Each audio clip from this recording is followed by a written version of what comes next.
ए sir हमें postulates नहीं पढ़ा है। पोस्टुलेट सब पढ़ा देंगे, पहले एग्जाम से सारे क्वेश्चन करा दें, एग्जाम्स के हो जाएंगे, फिर पोस्टुलेट कराएंगे, उसके क्वेश्चंस कराएंगे, ऐसा कराएंगे, ठीक है।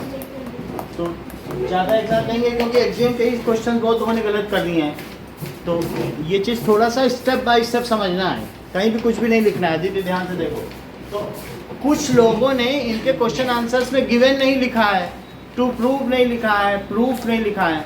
These are the essential steps, compulsory steps जो हमें लिखने होंगे। ओके सर, अगर तो नहीं लिखेंगे तो कितने मार्क्स कटेंगे? यहाँ पर क्या दिया, मार्क्स की कोई बात नहीं है, गिवन क्या दिया है, that is A B C are 3 points on a line, ये लिखना है A B C are 3 points on a line. ये किसी प्रूफ के कंपलसरी स्टेप्स होते हैं, तो ये 3 पॉइंट है, हमें प्रूफ क्या करना है, तो we got to proof. Spelling पे भी ध्यान दीजिए, प्रूफ की ये स्पेलिंग होती है, that is A B plus B C is equal to A C. वैसे भी तुमको मालूम है कि अगर यहाँ पर मैं कह दूँ ये 4 सेंटीमीटर है, ये 3 सेंटीमीटर है, और मैं आपसे पूछूं कि ए सी कितना हो गया, तो ये बेसिक चीज़ें आप लोगों को पता है, इन दोनों को आप ऐड कर देते हो। तो वही यहाँ बताया जा रहा है कि A B plus B C A C होता है, इसे प्रूव करो। बेसिक चीज़ों को ही प्रूव कराया गया। तो प्रूफ में देखिए, प्रूफ में वो तो मैंने अलग से आपको बता दिया था कि इसके ऊपर एक लाइन रखकर, अदरवाइज आप मन में ही मान लो ए सी एक लाइन है, तो ए सी कोइंसाइड, अलग से ड्रॉ करने की ज़रूरत नहीं है, स्कूल में भी ड्रॉ मत करना, वो मैंने आपको बताया था इसलिए कि मन में आ जाए, तो आ गया ना सबके मन में, अब मत करना ड्रॉ। तो लिख देना ए सी कोइंसाइड विथ किसके साथ, मान लीजिए जैसे मैं इस पेन के 2 टुकड़े कर दूं, ये कर दिए 2 टुकड़े, और फिर कह दूं ये पेन इसके साथ कोइंसाइड कर रहा है, तो कर ही रहा है। तो ये इसके 2 टुकड़े मान लो और एक बड़ा पेन मान लो, तो वो उसके साथ कोइंसाइड कर रहा है कि नहीं। तो क्या लिखोगे, बोलो, ए सी कोइंसाइड, किसके साथ कोइंसाइड कर रहा है, with A B plus B C. A C coincide with A B plus B C. तो जो चीज, things which coincide with each other are with one another है कि one another are equal to one another, so यहाँ लिख लें, so things which coincide with one another are equal to one another, check कर दो, things which coincide with one another are equal to one another। तो इस वजह से अर्पित क्या होगा, A B plus B C, ये किसके इक्वल हो जाएगा, आपके तो सारे एग्जाम सही थे। So things which coincide with each other are equal to one another. तो ए सी किसके इक्वल हो गया, ए बी प्लस, तो A C is equal to A B plus B C. Hence proved भी बहुत लोगों ने नहीं लिखा है, तो इसलिए बताया जा रहा है आपको। आपका स्केलेटन तो सही है, लेकिन ये सारी चीज़ें नहीं लिखी हैं, तो वो आपको इलस्ट्रेट करनी है। अगला क्वेश्चन देखिए, अगले क्वेश्चन में एग्जाम्पल 2 में आपको गिवन में लिखना है अ लाइन सेगमेंट, ये लिखना है। तो गिवन में लाइन सेगमेंट लिखना है, टू प्रूफ क्या करना है, ठीक है। A equilateral triangle can be constructed. Sir a line segment A B तो लिखेंगे,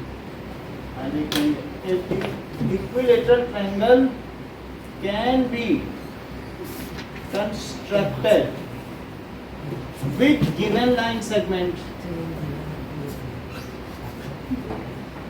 जो गिवन लाइन सेगमेंट है उससे एक इक्विलेटरल ट्रायंगल बनाया जा सकता है ए बी। और कुछ अपने मन से लाइन सेगमेंट की लेंथ मत लो, आना जो दिया गया है वही लो, अपने मन से नहीं लेना, ठीक है ना। अब जगह देखो, तो हमने ले लिया A B is a line segment. अब इसके बाद एक लाइन सेगमेंट ए बी ले लो, फिर बी को सेंटर मानते हुए एक आर्क लगाओ, ठीक है, ड्रॉ एन आर्क। बी पे लिया तो एक आर्क लगा दी, फिर ए को सेंटर मानते हुए draw another arc. These arcs intersect each other at C. Join AC and BC, ठीक। तो इसके बाद ये इंटरसेक्ट कर रही हैं, ज्वाइन AC एंड BC। ना प्रद्युम्न, हमने इतना कर दिया। अब इसके बाद ABC is an equilateral triangle. अब आप इसका मुझे जस्टिफिकेशन बताइए। AC is equal to, AC किसके इक्वल है? बता ही नहीं रहे, आप बताओ Bhavin. AC is equal to किसके हैं? ध्यान दो, जब AC है ना, AC की बात कर रहा हूँ, ये है ना AC, तो ये सेंटर मानो, तो AC should be equal to AB, तभी तो कहोगे कि रेडियस इक्वल है। This is equal to this because these are the radii of same arc. BC को किस हिसाब से कर रहे हो? BC से मतलब ही नहीं तुमको। AC किसके इक्वल करोगे बताओ? जब तुमने यहाँ से एक रेडियस, एक आर्क ली, तो ये भी एक रेडियस है और ये भी एक रेडियस है, तो आपको क्या कहना चाहिए? AC equal to why it is AB Bhaven. because radii of same arc. Radii of same arc. आना अगला बताओ, आगे के यहाँ क्या लिखे हैं? Because radii of sir because AC is equal to बता, मान्य आप बताओ, अगला स्टेप क्या होगा? sir AB equals to sir BC is equals to AB। सही है। अब इन्होंने देखो ऐसे बना दिया कि BC, अच्छा बता रही हो, BC is equals to AB, सही है। तो BC is equals to AB, ये भी रेडाई ऑफ सेम आर्क। नया स्टूडेंट कभी एक साथ दो पेन नहीं पाया, ये पहली बार पाई हैं, तो बड़ी बात है। इतनी बात हो गई। अगला सेंटेंस भी बोलो। Sir radii of the same वो लिख दिया है, आगे का बोलो।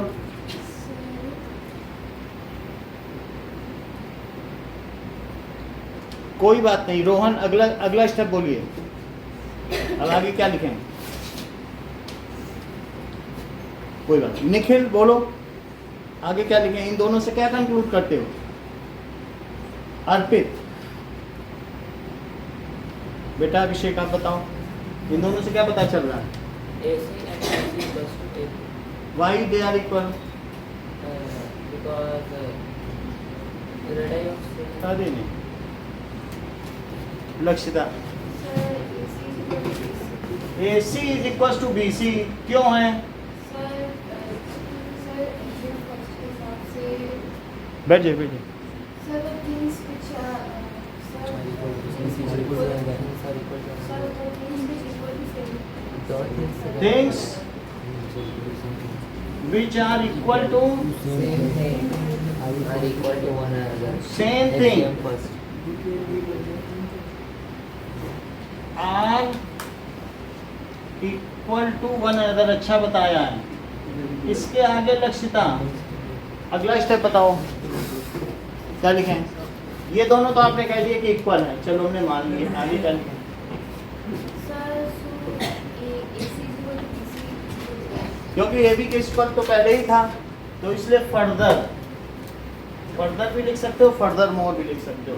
तो AC is equal to BC is equal to AB। Hence Now. proof. इसके बाद क्या हो गया? Justin, Yes, sir. Hence Hence proof. बता ही नहीं रहे, नाम है जस्टिन और जस्टिफाई कर ही नहीं रहे, इसीलिए तो आपसे पूछा गया था। हेंस जस्टिफाइड के तुमको हिंट मिल जाए जस्टिन से, तो तुमने जस्टिफाई किया ही नहीं। स्टेप्स ऑफ कंस्ट्रक्शन तो नहीं लिखने हैं, आप चाहें तो लिख सकती हैं, अगर आता है तो जो हमने कलेक्शन कर दिया आप लिख देना। तो ठीक है, आगे देखो next question, that is question number 4। अब क्वेश्चन नंबर 4 देखो।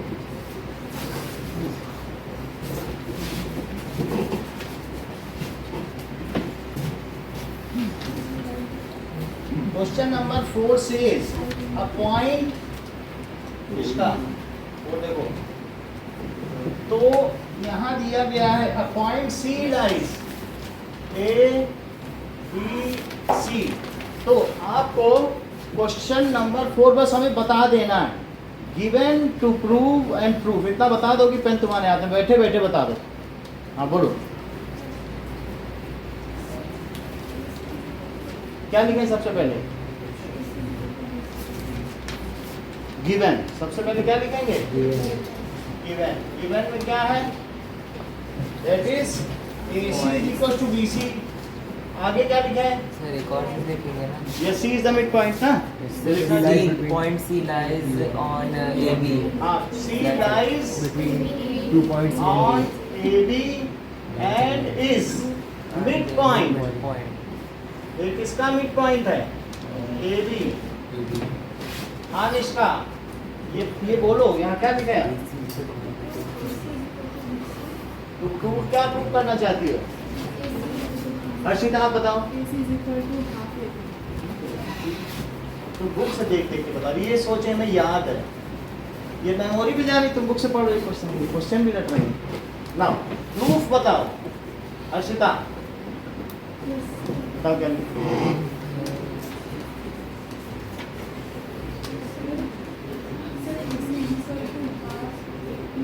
मानसी आप बताओ।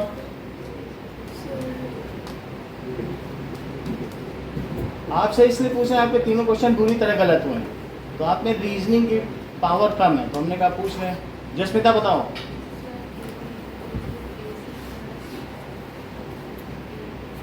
AC प्लस AB, चलो पलक।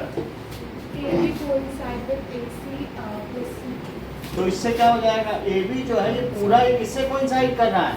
AC plus CB। तो इसके लिए आप क्या लिखेंगे? AB is equal to AC plus AC plus BC या CB, कुछ भी लिख दे BC, बिकॉज AB कोइंसाइड, किससे कोइंसाइड कर रहा है?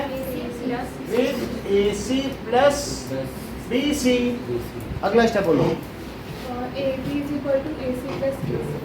AB is equals to AC plus AC, ऐसा आपने क्यों कहा? बोलो। तो गिवन क्या है? BC is equals to AC, तो इसकी जगह AC लिख दिया। अब क्या करोगे? तो अब यहाँ पर आपने अभी तक कोई एक्सियम नहीं लिखा, बिना एक्सियम के किसी क्वेश्चन में जान नहीं आती है, तो आपको यहाँ क्या लिखना पड़ेगा? AB coincides with, अब यहाँ लिखो things which coincide with each other are equal to one another, sir. sir one another with one another are equal to one another, equal to one another। इतनी बात हो गई। तो इसलिए AB किसका इक्वल हुआ? 2AC। तो AC क्या हो गया? 2 वहां ले लो रोहन। अब देखो इतना तुम्हें समझ में आ गया, जाना समझना पूछ लिया तो 2A, तो ये 2 नीचे ले लो, तो क्या हो जाएगा? हाफ AB हो जाएगा। अब देखिए आपको यही 3 क्वेश्चंस करने हैं, आपको डायग्राम बनाने के लिए उसकी जरूरत नहीं, बस हाथ से ऐसे कर लेना, बस हमें स्टेप चाहिए, टू प्रूफ गिवन, ये सब पूरा चाहिए। यही करो, फिर 2 और कराएंगे। चलो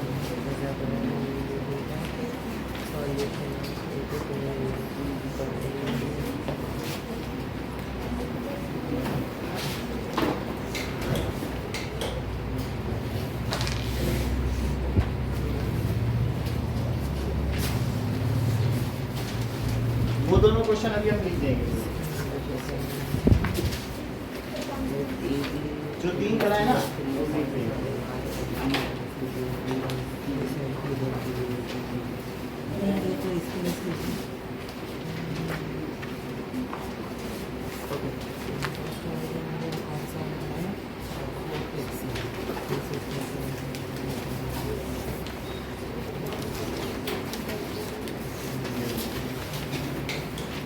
ठीक है ना, हम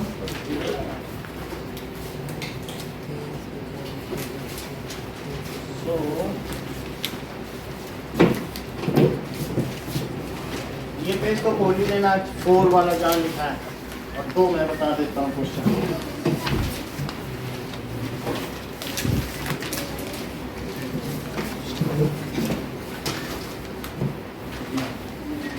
देखिए एग्जाम्पल 1। हाँ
ये 3 क्वेश्चन करो, क्वेश्चन नंबर 4 बुक से देख लेना।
पेपर मिल गए?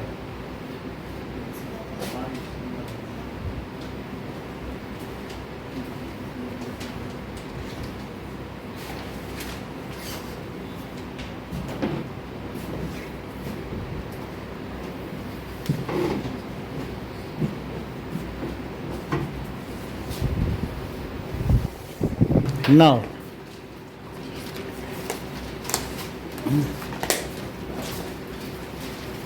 ओके, क्वेश्चन नंबर 5 देखो, कहा गया है to prove that a line segment can not have 2 mid points. क्या प्रूव करना है? मानसी जमा करो, आगे का देखो। नाउ प्रूव करना है कि किसी भी दिए गए रेखाखंड के 2 मध्य बिंदु नहीं हो सकते। Any line segment can not have 2 mid points. तो हमको गिवन है AB has AB is a line segment and it has midpoint C. To prove line segment की लेंथ होती है और उसी का मिड पॉइंट होता है, लाइन का तो कोई मिड पॉइंट नहीं हो सकता। तो अगर ए बी लिखना है तो फिर ऐसे लिख देना, ए बी ऐसे लिखोगे तो ए बी लाइन होती है, ये है लाइन सेगमेंट और ये लाइन, समझ आ गई बात? A B is a line segment has mid point C, but usually ऐसे ए बी बोला जाता है तो लाइन सेगमेंट ही माना जाता है। चलो अब टू प्रूव, क्या प्रूव करना है? देखिए कि there is only one midpoint. Sir, Only one mid point C. ये प्रूव करना है, बोलो। पानी उसी चीज का ऐसे बता दिया तो बताओगे नहीं तो हम कैसे हटाएंगे? वो तुम्हारी ड्यूटी है बताना। क्या तुम सोचे हो तो बताएगा। मैं स्विमिंग पूल बना रखा है।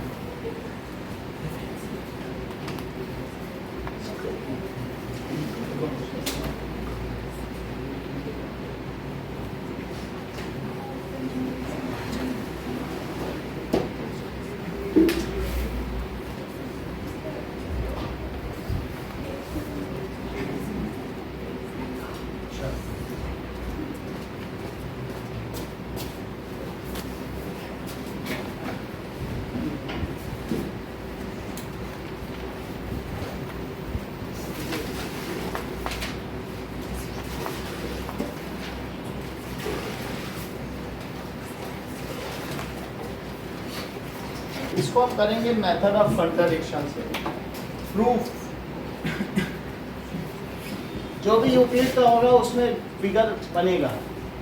तो ए बी हमने ले लिया और सी को मिड पॉइंट दिखा दिया। Let C dash is other mid point,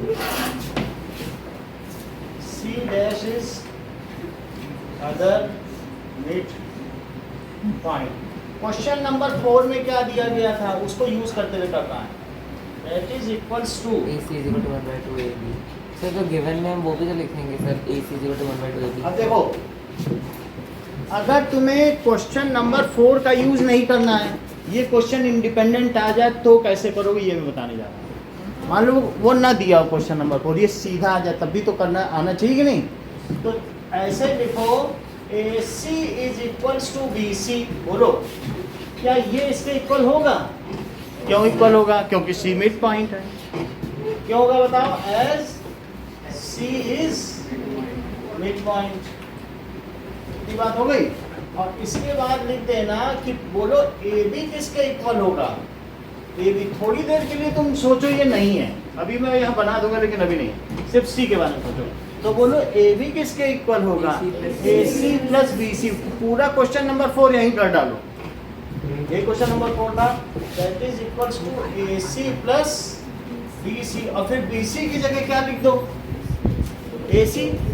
that is AC plus AC लिख दिया, तो क्या ये 2AC हो गया? तो बताइए AB बाई 2 क्या हुआ, या हाफ AB, यही AC हुआ। अच्छा यहाँ लिखते समय जब आपने लिखा तो यहाँ आप एक्सियम लिख दें, दैट इज कौन सा? Things which coincide with one another are equal to one another.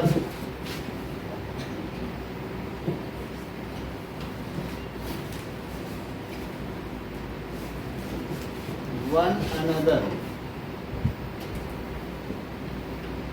Sir let C dash is an other mid point को हम बाद में भी लिख सकते हैं प्रूव करने के बाद। अब इतना लिख दिया, इतना हमने प्रूव कर दिया। सर वो बाद में अब भी इसके बाद ही कह रहे हैं कि ये बाद में लिखो। अब यहाँ पे C डैश यहाँ बना दो। Let C dash is another mid point. Let C dash is another mid point. अब ध्यान दो, तो इसी तरीके से सिमिलरली क्या पलट ये लिखा जा सकता है कि जैसा C के साथ हुआ वही C डैश के साथ भी होगा। क्योंकि C डैश तो बोलो AC डैश भी हाफ ऑफ AB होगा, क्योंकि मिड पॉइंट अगर कोई चीज हो गई तो मिड पॉइंट है, तो half of the thing is equal to half, this thing is half of the complete thing. नहीं तो AC डैश को क्या लिखेंगे? लिखेंगे हाफ AB। अब ये भी हाफ AB हो गया, क्योंकि ऐसा सिमिलरली हुआ है। हमने पूरी बात नहीं की, लेकिन जैसे ये किया वैसे सिमिलरली तो ये भी हो सकता है। तो AC भी हाफ AB है, AC डैश भी हाफ AB है, तो बोलो निखिल आगे क्या लिखें? Arpit sir AC is equal to AC। Why ऐसा क्यों है? Sir half AB is equal to AC। ये कुछ तो बोलो, ये AC is equal to AC dash क्यों है? मयंक सिमिलर तो नहीं होता। रोहन बैठ के बताओ, बता सकते ईच अदर नहीं होता है। अभिषेक आप बोलो। Same thing, things which are equal to same thing, ये सेम ही तो है। Things which are equal to same thing are equal to one another. सही है। देखो इस चीज को, तो इस वजह से ये दोनों इक्वल कर दिए कि नहीं? For things which are equal to same thing are equal to one another. One on है ना आदित्य? चलो अब देखो निष्का आगे क्या करें बताओ। Harshita sir AC dash is equal to Jasmita AB is equal to AC dash। Jasmita बोल सकती है तो बताओ। AC उसको उधर ले जाओ, AC माइनस AC। एक तो एग्जाम लग चुका है, अब आपको नंबर पूरे मिल जाएंगे। तो AC माइनस AC डैश, जब दूसरी तरफ कोई चीज जाती है तो उधर जीरो बच जाता है। अब बताओ जस्मिता, AC में से अगर मैं AC डैश माइनस कर दूं तो क्या बचा है? बोलो बताइए। C डैश C, तो C डैश C ये अलग अलग नहीं लिखना है, कॉमा लगा के लिखना है, ये लेंथ है। तो C डैश C क्या हो गया? यानी ये इतना पास आ गया, इतना पास आ गया कि इसी पे लाई ही कर गया। तो कोई चीज पास आ जाए तो उनकी लेंथ कितनी हो जाएगी, जीरो नहीं हो जाएगी। So now these two points coincide with each other. तो इससे क्या पता चला, C dash and C are same points. जब दो एक ही पे लाई कर गए तो इससे क्या पता चला, C dash and C are same points. This proves just in sentence पूरा करो, that This proves that there is only one midpoint in a line. of a line segment. A line. So that there is only one midpoint for given line segment.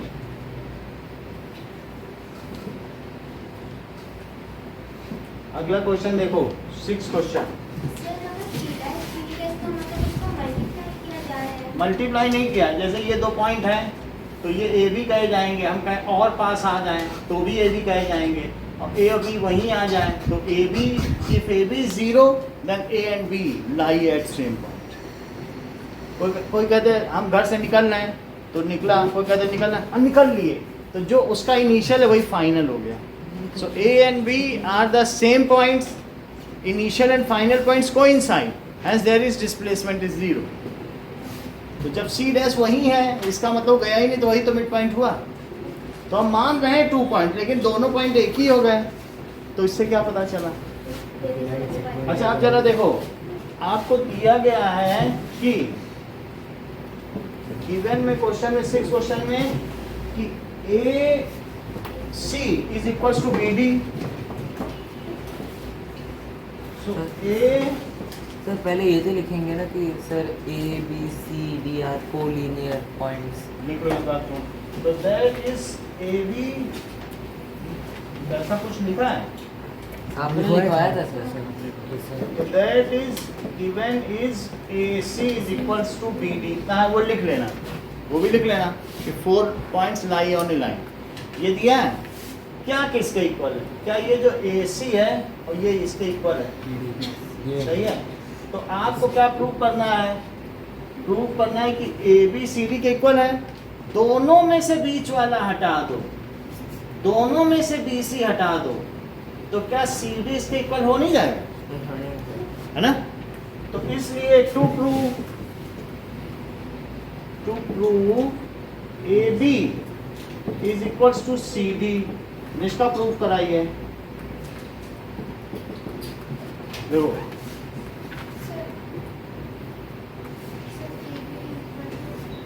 बोलो, हाँ बोलो,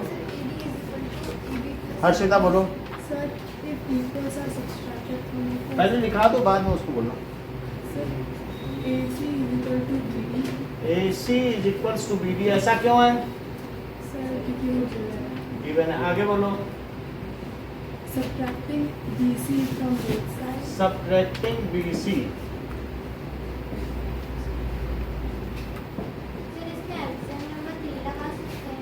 from क्या है exam पे,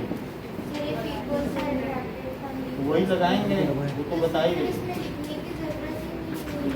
ये देखो, अब यहाँ पे BC दोनों में कर लिया, BC सब्ट्रैक्ट कर लिया, सब्ट्रैक्टिंग, तो अब हमने इक्वल सब्ट्रैक्ट किया ना, तो सब्ट्रैक्टिंग ये तो हमने उसको भी इक्वल शो किया, सब्ट्रैक्टिंग, तो सब्ट्रैक्टिंग BC तो ये लिखने की जरूरत नहीं है, क्योंकि हम अब एक्सियम लगा रहे हैं, तो नहीं तो फिर वो तो बात हो गई, हम एक्सियम से ही लिया गया है।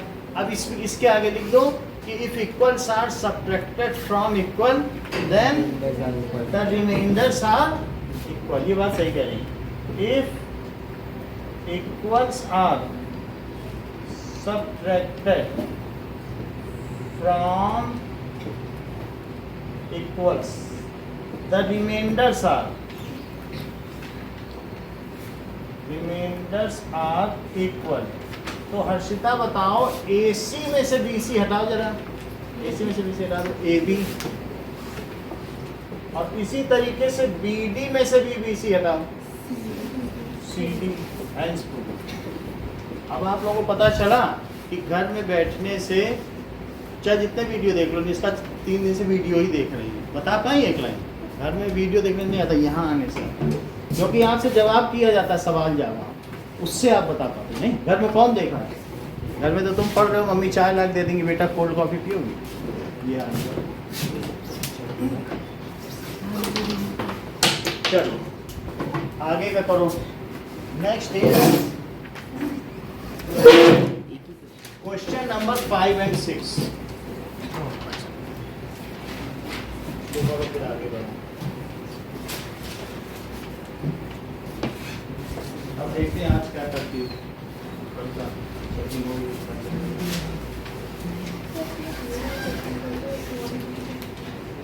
इसी तरीके से, क्योंकि एग्जाम में आएगा तो हम चाहते हैं कि इंडिपेंडेंटली पढ़ लो।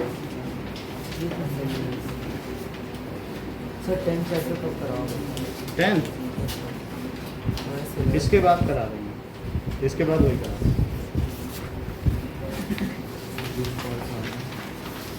स्कूल में क्या चल रहा है?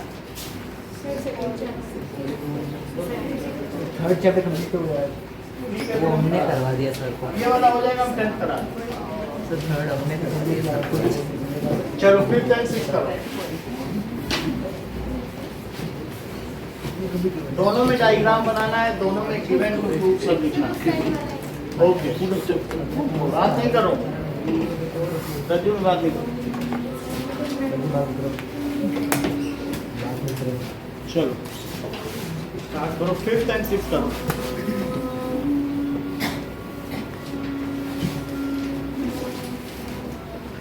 सर 5th वाला उस तरीके से करना है जैसे बुक ऐसा ही या करो, फिर बुक का रेफरेंस ऐसे ही करो, आप सर बताए उस तरीके से। ऐसे ही करो, क्योंकि मान लो अलग से आ गया इंडिपेंडेंटली तो फिर तो वहाँ पे रिफर नहीं कर पाओगे ना। हाँ कैसे?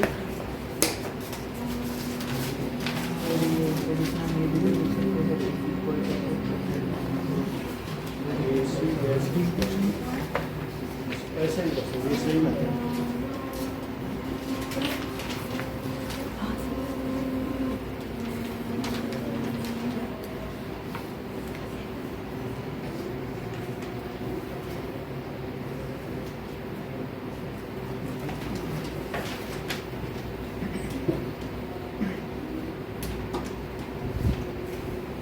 इसको हटा दें, नोट हो गया ना।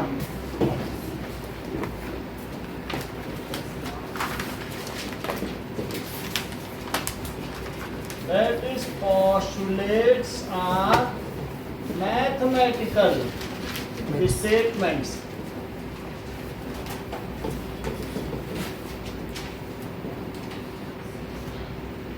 based on assumptions.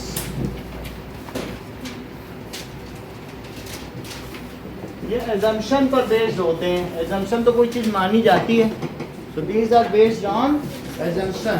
These are needed to be proved for making them valid. अगर तुम उन्हें valid करना चाहते हो तो उनको क्या करना पड़ेगा? Prove करना पड़ेगा। So these are needed to be proved. Note करो Nikhil. These are needed to be proved for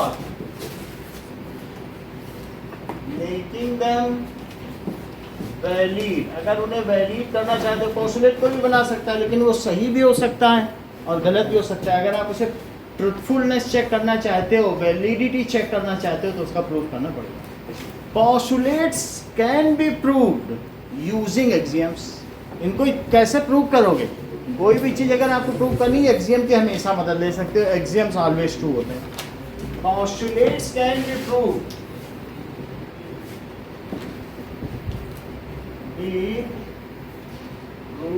using चलिए, तो पहला पोस्टुलेट क्या कहता है? That is, a straight line may be drawn from any one point to any other point.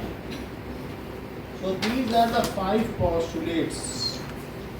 Okay. और ये भी यूक्लिड ने बनाए थे। ये यूक्लिड के पोस्टुलेट्स हैं और जहाँ तक मुझे लगता है ये भी उसी एलिमेंट्स की बुक से लिए गए। मैं नेट से देख के बताऊँ, बुक वन एलिमेंट से लिए गए होंगे। तो पूरा पढ़ना पड़ेगा थोड़ा सा, तब हमें पता चलेगा, ठीक है। A line, straight line can be drawn, ध्यान दीजिए। तो पोस्टुलेट वन क्या है? A straight line may be drawn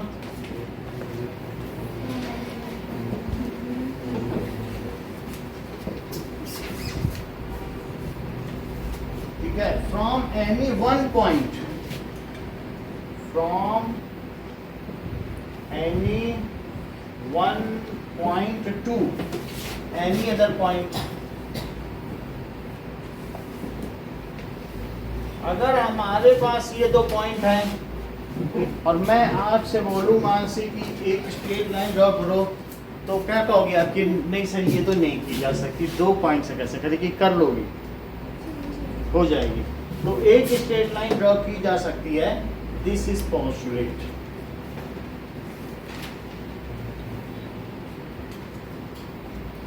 So a straight line may be drawn from one point, from any point to any other point। क्या आप मुझे इसे repeat करके मानसी बताएंगे?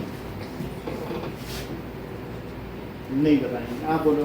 Straight line may be drawn from any point to any other. नहीं, आप बताओ।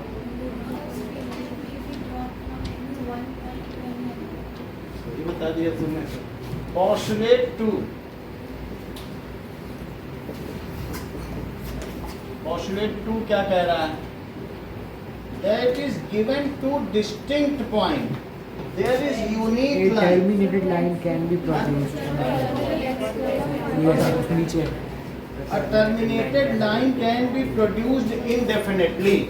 देखो, अगर मान लीजिए मेरे पास एक टर्मिनेटेड लाइन है, टर्मिनेटेड लाइन को लाइन सेगमेंट कहा जाता है, तो क्या उसको दोनों तरफ बढ़ाया जा सकता है जितना मर्जी? हाँ, लाइन सेगमेंट को दोनों तरफ इधर भी बढ़ा दो, इधर भी इन्फिनिटी तक जाएगी। अ टर्मिनेटेड लाइन, ये टर्मिनेटेड लाइन है, यही तो लाइन सेगमेंट है। It can be produced indefinitely.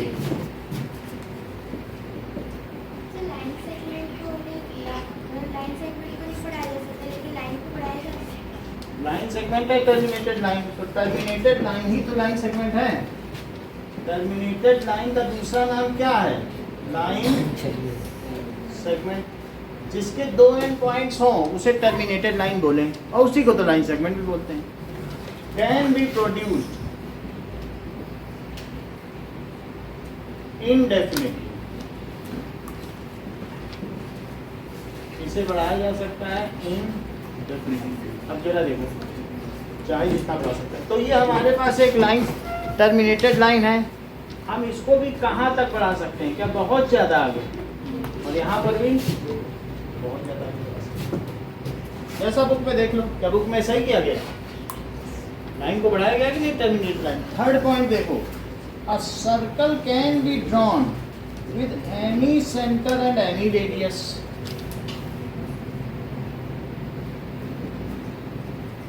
A circle can be drawn with any center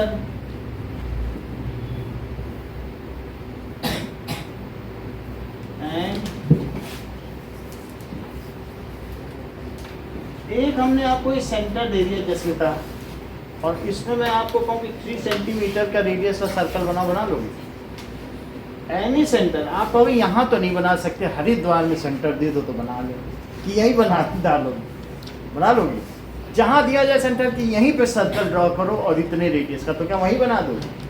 a circle can be drawn, चाहे जहाँ पॉइंट दे दिया जाए तो उसके चारों एक सर्कल तो ड्रॉ किया ही जा सकता है ना, और जो रेडियस दिया उसी रेडियस से बना लो।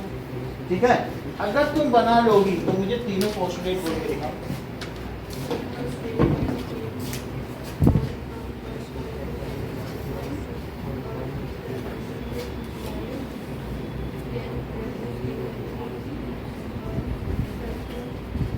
नीचे नो देखो, रिपीट करो से यार।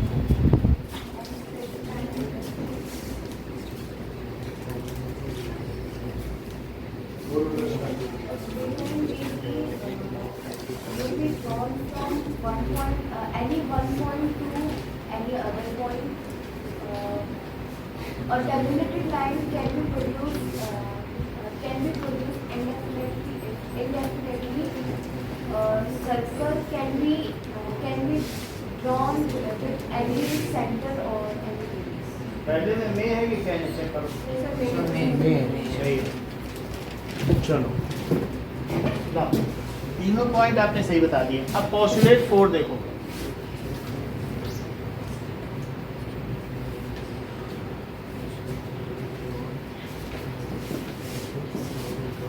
That is all right angles are equal to one another। जब यूक्लिड के समय में उनको बुलाया गया कि आओ जरा ये जो पिज़्ज़ा के वो मॉन्यूमेंट्स हैं वो सारे बनाओ, तो वो देखते थे एंगल, फिर जब एंगल सही होता था 90 डिग्री तो कहते थे राइट एंगल, जब 90 से कम होता था wrong angle, right angle, wrong angle. Right उसको कहते हैं जो परफेक्ट कटा हुआ हो, इसी से उसका नाम ही पड़ गया राइट एंगल। पहले एंगल तो चलते नहीं थे, लेकिन जो सही 90 होते थे उनको क्या कहा जाता था? Right angle. और थोड़ा कम ज़्यादा हुए तो क्योंकि कंस्ट्रक्शन तो उससे उसका नाम राइट एंगल हो गया। तो क्या जितने भी राइट एंगल्स होंगे, मान लो अगर एक राइट एंगल ऐसा है और एक राइट एंगल ऐसा है, तो क्या ये इक्वल होंगे? तो इस तरीके से उन्होंने बता दिया था सबको, जितने मजदूर थे, कि all right angles are equal to one another. तो सब मजदूर खुश हो गए। All right angles are equal to one another. All right angles are equal to one another। Fifth देखो,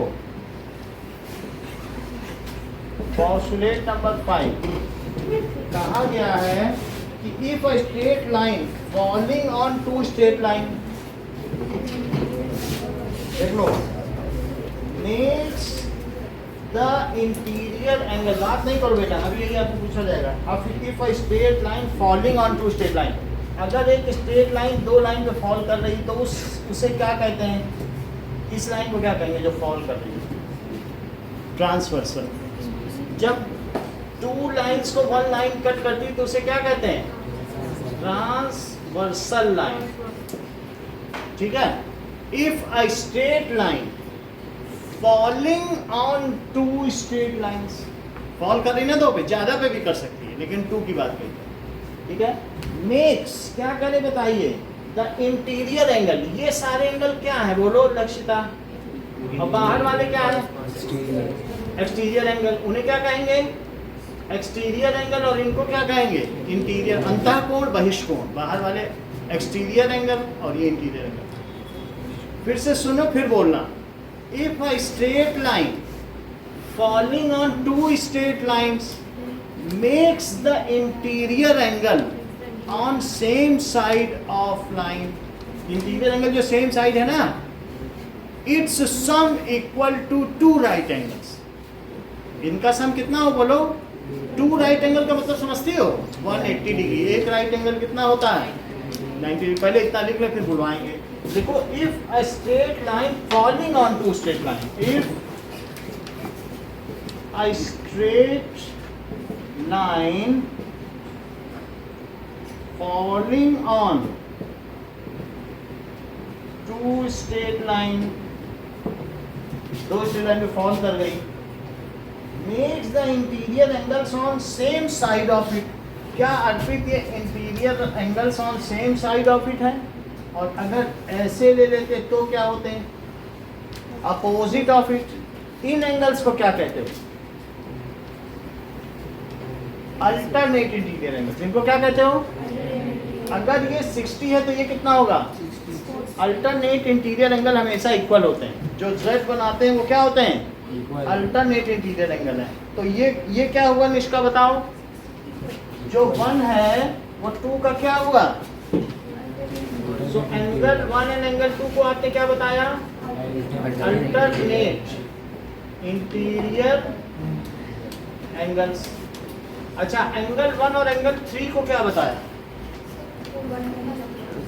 एंगल 1 और angle 3 these are corresponding angles। तो ये जो F बना रहे हैं हमेशा corresponding एंगल क्या बनाते हैं?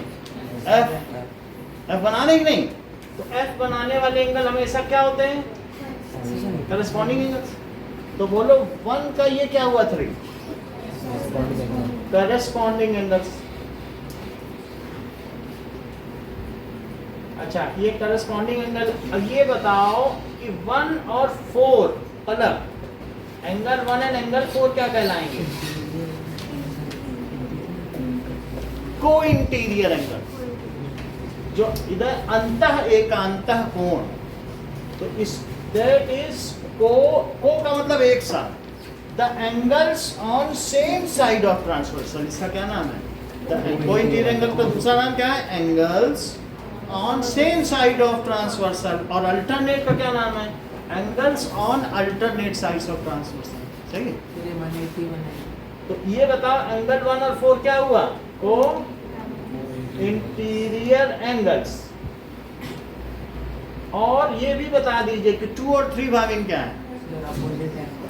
बोलो 2 और 3 वर्टिकली अपोजिट एंगल। तो 2 एंड एंगल 3 क्या है? VOC vertically VOA opposite angle. ध्यान दो, एंगल्स वर्टिकली अपोजिट एंगल का क्या मतलब है?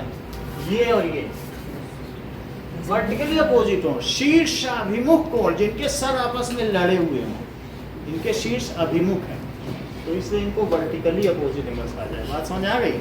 अब जरा देखो, जैसा कि भाविन ने बता दिया कि इसके जो सेम साइड में बनते हैं इन दोनों का सम कितना होगा? 180 तो फिर से समझिए, if a straight line falling on 2 straight lines. अब आगे का पढ़ो, ठीक है? makes the interior angle same side of it, makes the interior angles same side of it। it किसके लिए कहा गया है? इसी स्ट्रेट लाइन के लिए। जो स्ट्रेट लाइन गिर रही है ना, ये गिर रही है, दिस स्ट्रेट लाइन फॉल कर रही है, तो makes the interior angle same side of it। सही है? इतना ही तुम बोल के दिखाओ, ज्यादा नहीं बोलवा। if भाई बता नहीं, ये शिकायत हमें। बोलो 5th पोस्टलेट बोलो। falling on, बोलो। straight line falling on 2 straight lines and hand नहीं है, makes the interior angle same side of it taken together. अब आगे क्या लिखने जा रहे हैं? Taken together. इतना प्रद्युम्न में बोल के दिखाओ।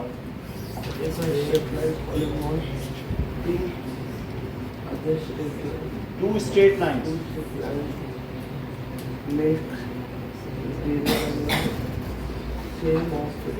Same side of it taken together. Together taken नहीं, रिपीट करो। If a straight lines falling on 2 straight lines makes the interior angle same side of it, take a second. Same side of it taken together. अब उन दोनों को एक साथ ले लो। Taken together का क्या मतलब है? टेकन टुगेदर का मतलब है उनको जोड़ लो, सम कर लो। टेकन टुगेदर, ठीक है? Less than 2 right angles. ध्यान दीजिए, आप मुझे बताइए अदिति, ये एक स्ट्रेट लाइन गिर रही है इन पे, एक रेक्टेंगल मैंने बनाया है। अच्छा बताओ, ये जो इसके एक तरफ है 2 एंगल्स, ठीक है, 2 interior angles falling on same side of it taken together, इनका सम कितना है? 2 राइट एंगल्स है कि लेस देन 2 राइट एंगल्स? अच्छा, हमको तो 2 राइट एंगल्स दिखा है तुम।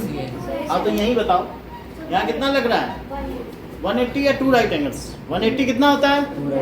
अगर मान लो भाविन इसमें कुछ चीटिंग कर दें, कह दें 1 डिग्री कम ही कर दें, एक इन्होंने कम कर दिया, तो क्या होगा? अब ये लेस देन 2 हो गया क्या? yes sir अगर ये लेस देन 2 राइट एंगल हो गया, तो बोलो ये जो 2 स्ट्रेट लाइन है क्या अब ये मिल जाएंगी कहीं ना कहीं? yes sir एक क्योंकि जब तक 90 था तब तक नहीं मिल रही थी दोनों 90, लेकिन लेस देन 2 करते ही वो किधर मिलेंगे अर्पित? जिधर लेस देन 2 राइट एंगल है कि जिधर मोर देन, क्योंकि एक तरफ लेस करोगे तो दूसरी तरफ अपने आप, भाई तुमने एक तरफ 89 कर दिया तो दूसरी तरफ तो 90 थोड़े ना रह गया, 91 अगर 91 हो गया और ये तो 90 है ही है, तो ये मोर देन 2 राइट एंगल हो गया। 1 डिग्री रख, क्योंकि लीनियर पेयर है ना, एक तरफ एक कम किया तो ये हो गया।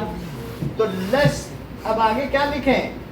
It same side of it taken together is less than 2 right angles. अगर वो कितनी पाई गई बताओ, तो फिर क्या होगा? ये लिखो इज,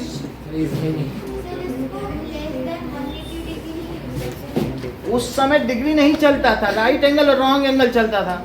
अब तुम कहाँ से बोल दोगे? यूक्लिड के ज़माने में जाओगे क्या टाइम ट्रेवल करना चाहते? 2 राइट एंगल से कम। तो ऐसे में समझ आई बात? जो जिसके समय में चल रहा है वही तो बोलोगी। तो वो कितना बताया गया बताओ? इज लेस देन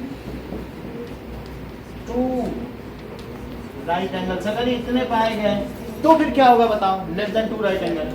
देन हाँ, तो उसको हटा देंगे। Taken together less than 2 right angle, then the 2 straight lines. तो फिर ये दोनों स्ट्रेट लाइन क्या हो जाएंगी? देन इतना ही बोलना है, अभी इससे ज़्यादा नहीं बोलना। रिया बोलो, इतना ध्यान हो जाए, 2-4 लोगों से बुलवा लें। फिर अब बोलो।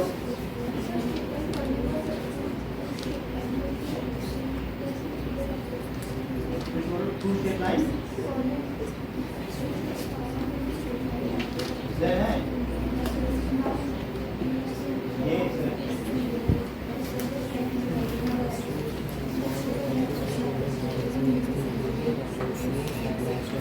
पूरा गड़बड़ी हुई। आदित्य रिपीट करो जरा। straight line falling on 2 straight lines makes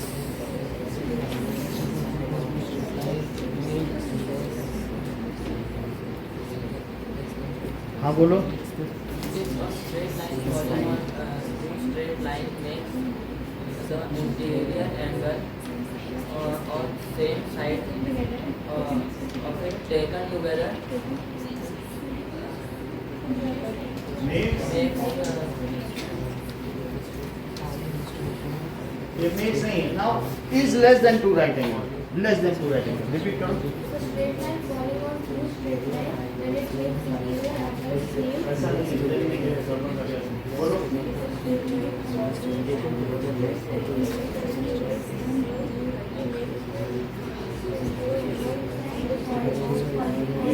Repeat करो। इधर नहीं है।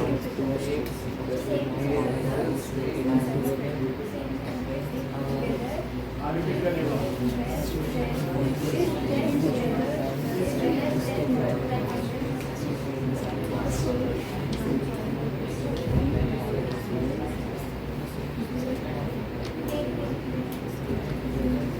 Is less than 2 right angle.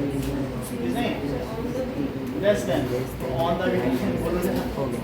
If a straight line falling on 2 straight lines makes the interior angle same side of it taken together less than 2 right angles. Less than 2 right angles. तो फिर ऐसे में क्या होगा? Less than 2 right angle पाया क्या? Then these 2 lines. अब क्या लिखा है बताइए? Then the 2 straight lines if produced indefinitely. अब ये जो 2 straight lines. Then the 2 straight lines.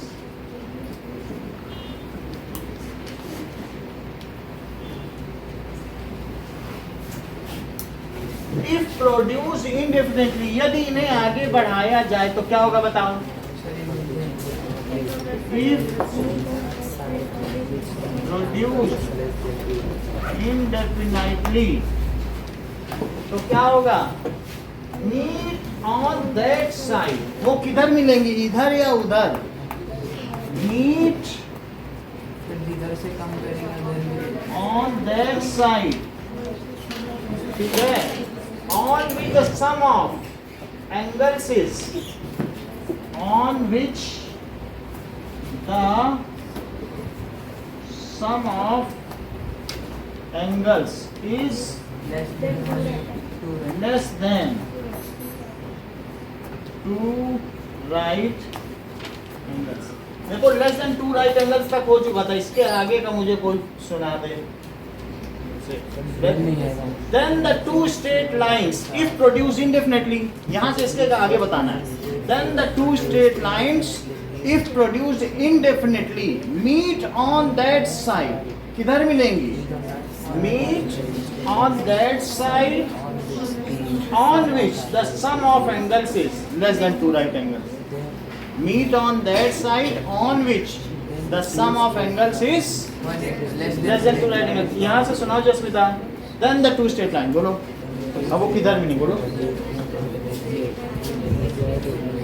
Meet on that side on which the sum of कौन से angles?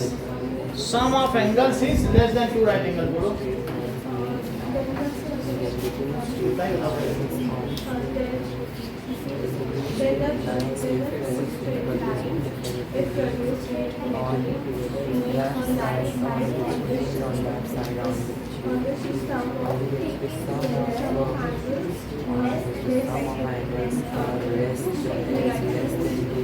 अब पूरा बोल दो तुमको पेन मिलेगा.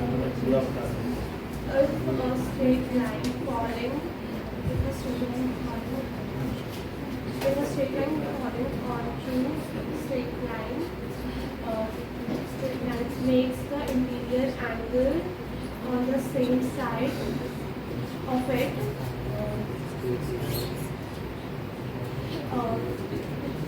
Taken together, less than 90, less than right angle, less than 2 right angles. Then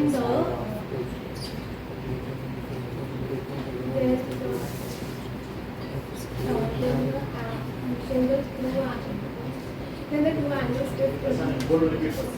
So if a straight line falling on a straight line makes the interior angles on the same side, if taken make the interior angle on the same side of it taken together is less than 2 right angles, then this two straight line if produced indefinitely meets on that side on which the sum of the interior angle is less than 2 right angles. इतना ही रहेगा आज के लिए.